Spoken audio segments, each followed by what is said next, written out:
የሆሳና በዓል በደማቅ ሁኔታ ተከበረ። የሆሳና በዓል በኢትዮጵያ ካቶሊካዊት ቤተክርስቲያን በደማቅ ሁኔታ ተከበረ። ብፁዕ አባታችን አቡነ ካርዲናል ብርሃነ ኢየሱስ በክብረ በዓሉ ላይ ባስተላለፉት መልእክት የሆሳና በዓል ጌታችን ኢየሱስ ክርስቶስ በአህያ ጀርባ ተቀምጦ ወደ ኢየሩሳሌም ሲገባ በተለይም አረጋውያን፣ ሴቶች፣ ወንዶች፣ ወጣቶችና ህፃናት ሆሳና ለዳዊት ልጅ ሆሳና በአርያም በማለት በክብር መቀበላቸውን አንስተዋል።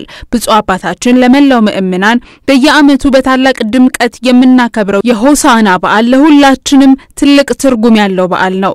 የሕማማት ቀናትን በጾምና በጸሎት በማሳለፍ ለትንሳኤው ብርሃን እንድንበቃ ይገባናል ሲሉ መልእክታቸውን አስተላልፈዋል። የዕለቱን የእግዚአብሔር ቃል ያስተማሩት ክቡር አባ ዳንኤል አሰፋ እነሆ ኢየሱስ ወደ ኢየሩሳሌም እየመጣ ነው።